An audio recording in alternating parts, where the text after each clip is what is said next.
And welcome everyone to a Pac-12 chat. I'm Andy Katz, pleased to be joined by Colorado head coach Tad Boyle. And Tad, you guys are now actually doing summer workouts. How normal does it feel a year after the pandemic where you couldn't even be together, let alone on campus, let alone in a gym at this time in 2020? It feels so good, and yes, it's close to normal. We're mostly all vaccinated or in the process of being vaccinated. Our whole coaching staff is, and players are some are in the process, some are fully vaccinated. So yeah, it's wonderful to be out on the floor and coaching and talking and not thinking about COVID.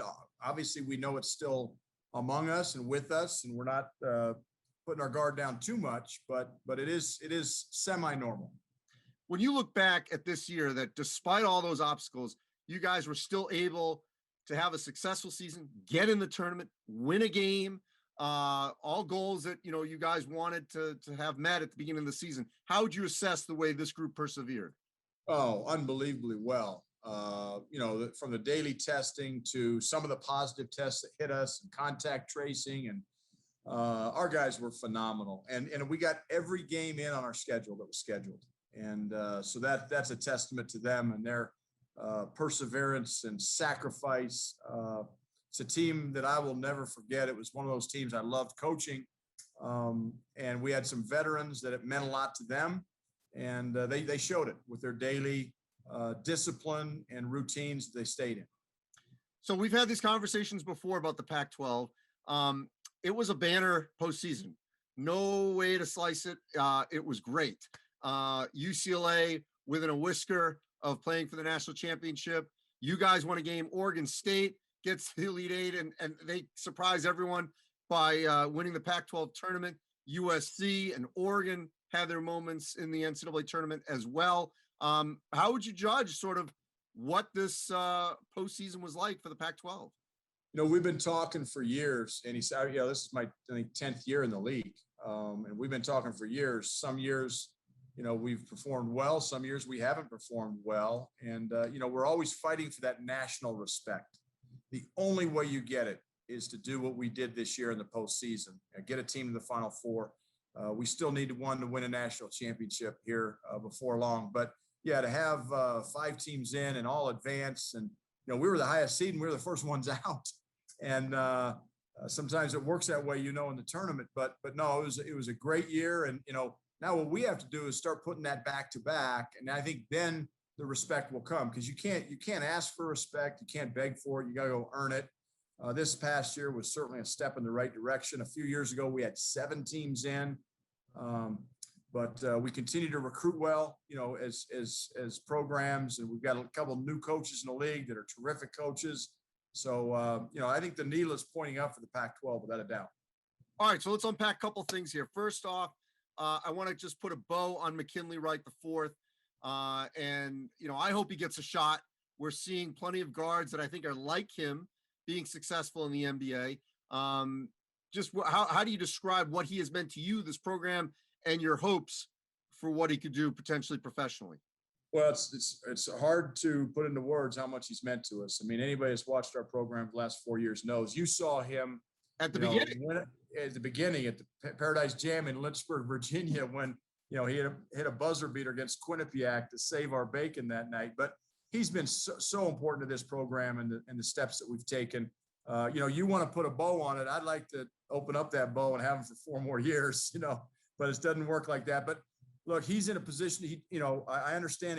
I think he just got invited to the combine, and that's a step in the right direction. I remember Derek White a few years ago came out. He was invited to Portsmouth and had to play his way into the combine. So all McKinley Wright needs is an opportunity.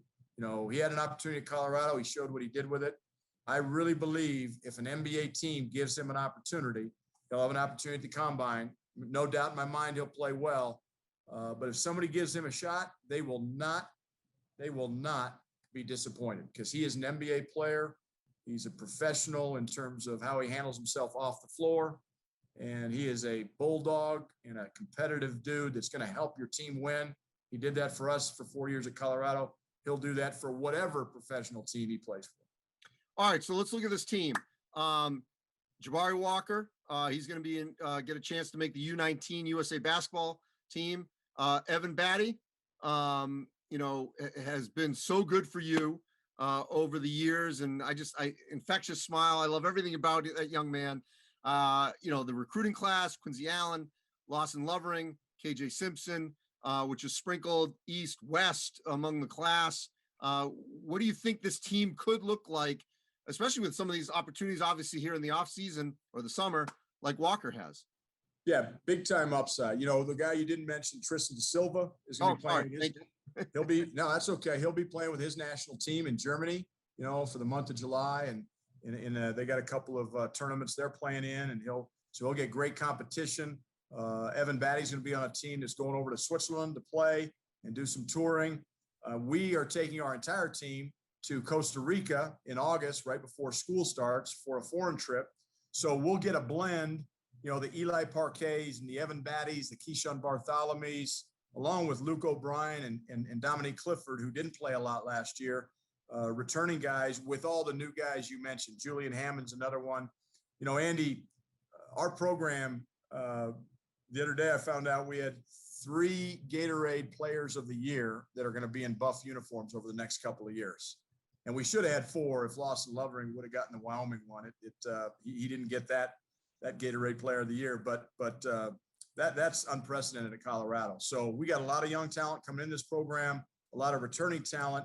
The key for us is going to be blending that together. And that was so different from last year, where we had some young talent and some new guys, but largely a veteran crew last year. This is going to be a lot of new faces. And so it's going to take some time to put it all together, but this team has tremendous upside. I expect an NCAA tournament bid again, quite frankly.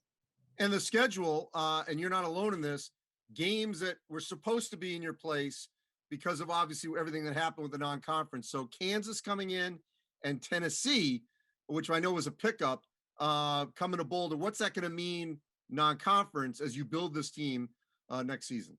Yeah, it's going to mean a lot. And we also go to the Paradise Jam in the Virgin Islands again. And this time it's, I think, going to be in the Virgin Islands. In St. Thomas.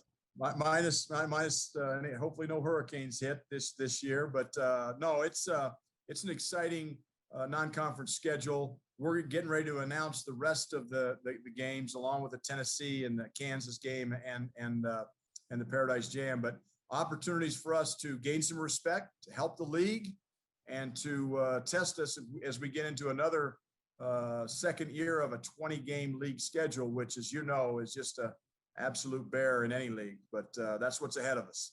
And last thing, Tad, obviously you've been well-versed in the rules as a member of the rules committee and leading that. Which rule, if any, do you think will have the most impact next season? I don't know if there's going to be really any impactful rules. A lot of them, there were tweaks from things that were kind of on the agenda, but I don't see any, earth-shattering rules that are coming into the game this year. We continue to try to get flopping out of our game to reduce the physicality and freedom of movement and those sorts of things. We're going to experiment this year in the NIT with a new disqualification rule. That will be interesting to see what kind of feedback is on that. And but no, I would not say there's any major rule changes. 2 years ago, the 3-point line obviously moved back. We looked at moving the widening of the lane. That didn't have a lot of support, so did not go down that route. And just trying to keep the game, the way it is, and which is it's in pretty good, darn good shape. It's not perfect, but that's what's great about being on that committee and being around a lot of great people. Well, all positive news. Let's keep it going. Appreciate it, Tad, and it's great that you're back on the court. No masks, getting vaccinated, and things are moving in the right direction there in Boulder. Appreciate it. Thank you. Absolutely. Thanks, Andy.